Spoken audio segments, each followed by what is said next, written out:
أعوذ بالله من الشيطان الرجيم.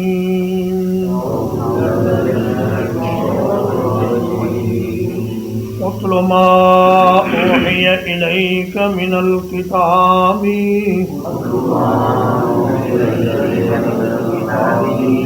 اس چیز کی تلاوت کیجیے جو آپ کی طرف وحی کی گئی ہے کتاب میں سے.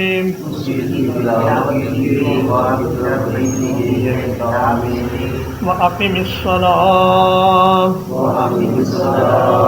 اور نماز کو قائم کیجیے. إِنَّ الصَّلَاةَ تَنْهَىٰ عَنِ الْفَحْشَاءِ وَالْمُنكَرِ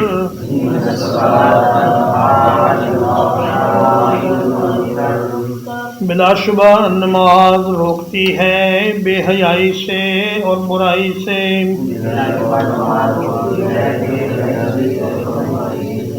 وَلَذِكْرُ اللَّهِ أَكْبَرُ اور یقیناً اللہ کی یاد سب سے بڑی چیز ہے. واللہ یعلم ما تصنعون اور اللہ تعالیٰ جانتا ہے جو کچھ تم کرتے ہو.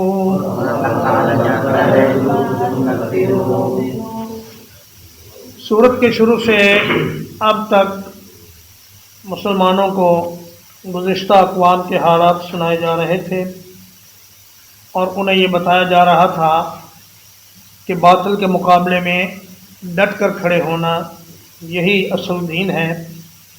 اور اب ایک ایسی ترکیب بتائی کہ جس کے ذریعے انسان کفر اور شرک کے مقابلے میں ڈٹ کر کھڑا ہو سکتا ہے.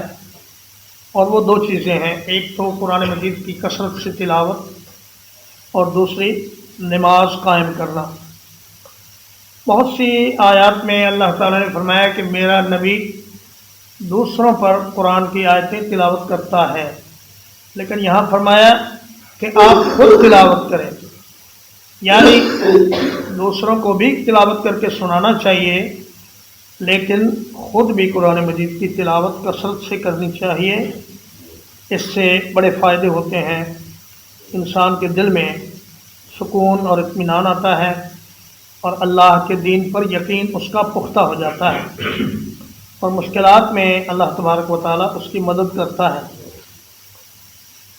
اور یہ نبی کریم صلی اللہ علیہ وسلم سے خطاب ہے، لیکن حکم ہر امتی کے لیے ہے کہ ہر امتی کو قرآن مجید کی تلاوت کثرت سے کرنی چاہیے.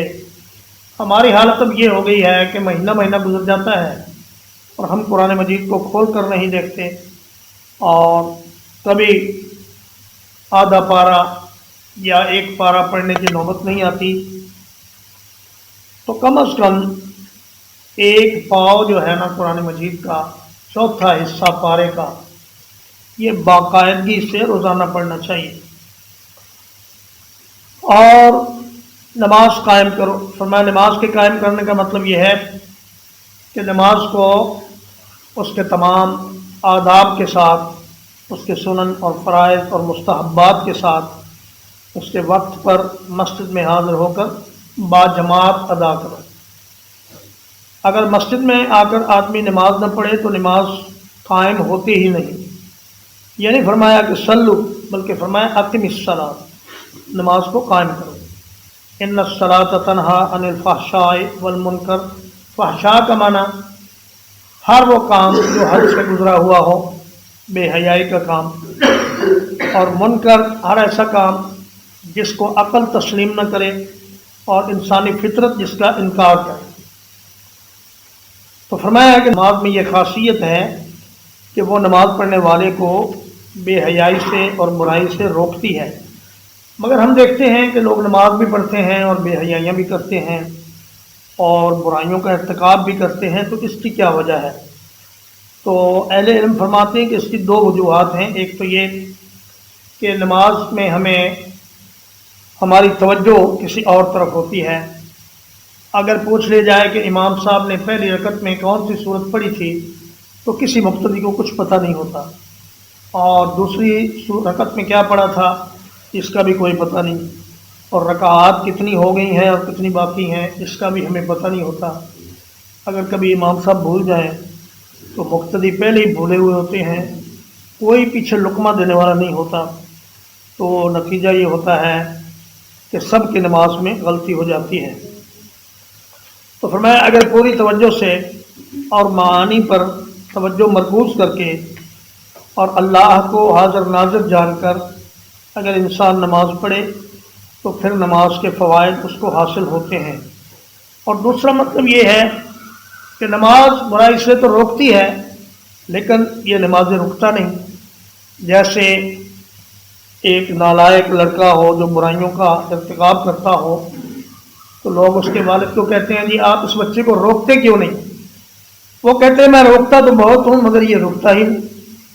تو نماز روکتی تو بہت ہے لیکن انسان کا نفس اور شیطان اس کو رکنے نہیں دیتا اور اس پر غالب آ جاتا ہے اور وہ پھر برائی کا اور بے حیائی کا ارتکاب کر لیتا ہے، لیکن بالآخر اس کو نماز ان برے کاموں سے روک دیتی ہے اور وہ اچھا شریف انسان بن جاتا ہے۔ ایک آدمی نبی کریم صلی اللہ علیہ وسلم کی خدمت میں حاضر ہوا، عرض کیا یا رسول اللہ فلاں آدمی رات کو نماز پڑھتا ہے اور دن کو چوری کرتا ہے۔ آپ نے فرمایا کوئی بات نہیں، ان قریب یہ نماز اس کو چوری سے روک دے گی۔ اگر وہ نماز توجہ سے پڑھتا رہا تو چوری کی عادت اس سے چھوٹ جائے گی۔ تو اسی طرح جو بھی شخص نماز کو اس کے آداب کے ساتھ توجہ کے ساتھ پڑھے گا بالآخر اللہ تعالیٰ اس کو برائیوں کے چھوڑنے کی توفیق عطا فرما دیتے ہیں۔ واللہ یعلم ما تصنعون، اللہ جانتا ہے جو تم کرتے ہو، اچھا کام یا برا کام۔ اللہ تمہاری اچھائیوں کو بھی جانتا ہے، اللہ تمہاری برائیوں کو بھی جانتا ہے، اور برائیوں کو یا تو معاف کر دے گا یا ان پر سزا دے گا، اور اچھائیوں کا اللہ پاک کئی گنا بڑھا کر بدلہ دے گا۔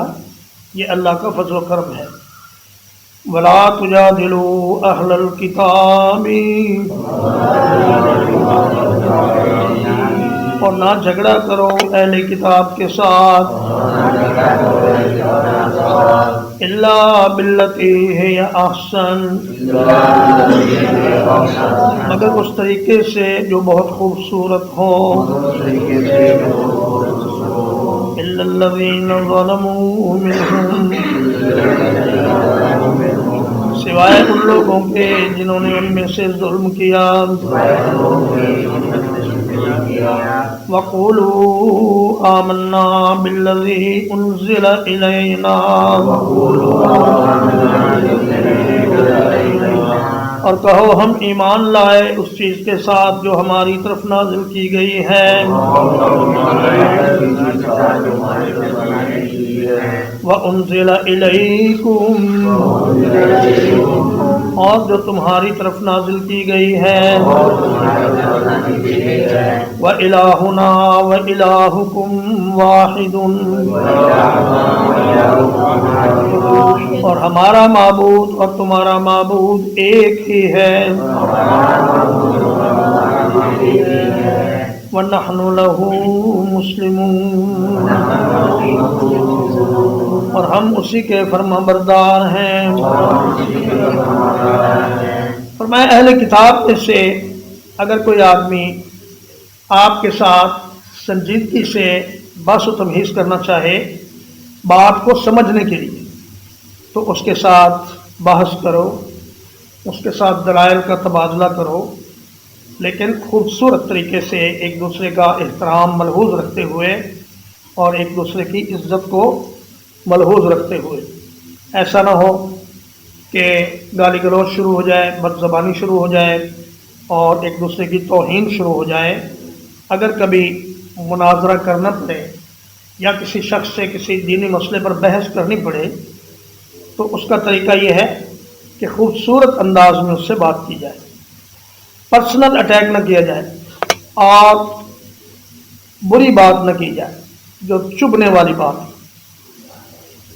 فرمایا الا الذین ظلموا منہم، ان میں سے جو ظالم ہیں، جو حق کو تسلیم کرنے کے لیے تیار ہی نہیں ہیں، ان کے ساتھ سختی بھی کی جا سکتی ہے، اور ان سے یہ کہو کہ ہم قرآن مجید پر بھی ایمان لائے ہیں، اور جو کتابیں تم پر نازل ہوئی ہیں ہم ان پر بھی ایمان رکھتے ہیں، یعنی تورات اور انجیل اور دیگر کتب، یہ بھی اللہ کی سچی کتابیں ہیں۔ لیکن اب محمد رسول اللہ صلی اللہ علیہ وسلم کی تشریف آوری کے بعد حکم صرف قرآن کا چلے گا اور پہلی کتابوں کا نہیں چلے گا۔ وَكَذَلِكَ أَنزَلْنَا إِلَيْكَ الْكِتَابَ، اور اسی طرح ہم نے آپ کی طرف کتاب نازل کی ہے۔ وَالَّذِينَ آتَيْنَاهُمُ الْكِتَابَ، وہ لوگ جنہیں ہم نے کتاب عطا کی ہے، یؤمنون بہ، وہ اس کے ساتھ ایمان لاتے ہیں۔ وَمِنْ هَٰؤُلَاءِ مَن يُؤْمِنُ بِهِ، اور ان مشرکین میں سے بھی کچھ وہ ہیں جو اس کے ساتھ ایمان لاتے ہیں۔ وَمَا يَجْحَدُ بِآيَاتِنَا، اور ہماری آیتوں کا انکار نہیں کرتے، إِلَّا الْكَافِرُونَ، مگر کافر لوگ۔ فرمایا کہ ہم نے یہ کتاب آپ کی طرف نازل کی ہے، تو اہل کتاب میں سے جن لوگوں کی قسمت اچھی ہے وہ اس قرآن پر ایمان لاتے ہیں، جیسے کہ حضرت عبداللہ بن سلام، جیسے کہ حضرت سلمان فارسی، اور جیسے کہ حضرت رفاعہ قرظی اور دیگر اہل کتاب جو عیسائیت اور یہودیت چھوڑ کر مسلمان ہو گئے۔ وَمِنْ هَٰؤُلَاءِ، اور ان مشرکین مکہ میں سے بھی بعض وہ ہیں جو اس قرآن پر ایمان لا کر مسلمان ہو جاتے ہیں، اور کچھ وہ ہیں جو عنقریب مسلمان ہو جائیں گے، اور ہماری آیات کا انکار تو کافر لوگ ہی کرتے ہیں۔ وَمَا كُنْتَ تَتْلُو مِنْ قَبْلِهِ مِنْ كِتَابٍ، اور آپ اس سے پہلے کسی کتاب کو نہیں پڑھتے تھے۔ وَلَا تَخُطُّهُ بِيَمِينِكَ، اور نہ اسے اپنے دائیں ہاتھ سے آپ لکھتے تھے۔ إِذًا لَّارْتَابَ الْمُبْطِلُونَ، اس وقت باطل والے شک میں مبتلا ہو سکتے تھے۔ فرمایا دنیا جانتی ہے کہ آپ ان پڑھ ہیں اور آپ کی قوم بھی ان پڑھ ہے، کچھ لوگ پڑھے لکھے ہیں، لیکن محمد رسول اللہ صلی اللہ علیہ وسلم تو بالکل پڑھے لکھے نہیں ہیں، نہ آپ نے کسی سے پڑھا، نہ آپ کا کوئی استاد تھا، اور نہ کبھی آپ نے لکھنا سیکھا، اور نہ کبھی آپ نے نبوت ملنے سے پہلے قرآن مجید کی تلاوت کی۔ تو اچانک ایک ایسا شخص جس نے کچھ بھی پڑھا نہیں ہے وہ اتنی بہترین اور اتنی شاندار فصیح و بلیغ کتاب کیسے لے کر آ گیا؟ یہ محض اللہ کی طرف سے نازل کی گئی ہے۔ اگر آپ لکھنے والے ہوتے تو پھر تو ان کو شک کرنے کا موقع مل سکتا تھا کہ دیکھو جی یہ تو انہوں نے خود سے لکھ لی ہے، لیکن فرمایا جب آپ لکھتے ہی نہیں اور پڑھنا ہی نہیں جانتے تو پھر ایسی کتاب لانا یہ محض اللہ کی مہربانی ہے۔ بل هو آیات بینات، بلکہ وہ آیتیں ہیں بہت واضح اور روشن، فی صدور الذین اوتوا العلم، ان لوگوں کے سینوں میں جو علم دیے گئے، وما یجحد بآیاتنا، ہماری آیات کا انکار نہیں کرتے، الا الظالمون، مگر ظالم لوگ۔ فرمایا پہلی جتنی بھی کتابیں آئی ہیں ان کا کوئی حافظ نہیں تھا، صرف نبی اس کتاب کا حافظ تھا، یا نبی کے چند خاص ساتھی اس کے حافظ تھے۔ لیکن قرآن مجید ایک ایسی کتاب ہے کہ جو ہزاروں نہیں، لاکھوں نہیں، کروڑوں لوگوں کے سینوں میں محفوظ ہے۔ تو اس لیے کسی شاعر نے کہا کہ نہ ہو ممتاز کیوں اسلام دنیا بھر کے دینوں میں، وہاں مذہب کتابوں میں، یہاں قرآن سینوں۔ اگر ساری دنیا کے قرآن کے نسخے جلا دیے جائیں یا ختم کر دیے جائیں تو پھر بھی قرآن مجید کی ایک زیر زبر میں بھی کوئی تبدیلی نہیں کر سکتا، اس لیے کہ اللہ نے اس قرآن کی حفاظت حفاظ کے ذریعے سے عطا فرمائی ہے، اور اس کا بندوبست کیا ہے کہ علم والے قرآن مجید کو یاد کر کے رکھیں گے اور اس کی حفاظت کریں گے۔ ترجمہ ایک بار، اتل ما اوحی الیک من الکتاب، تلاوت کیجیے اس چیز کی جو آپ کی طرف وحی کی گئی ہے کتاب میں سے، وَأَقِمِ الصَّلَاةَ، اور نماز کو قائم کیجیے، إِنَّ الصَّلَاةَ تَنْهَىٰ عَنِ الْفَحْشَاءِ وَالْمُنكَرِ، یقیناً نماز بے حیائی اور برائی سے روکتی ہے،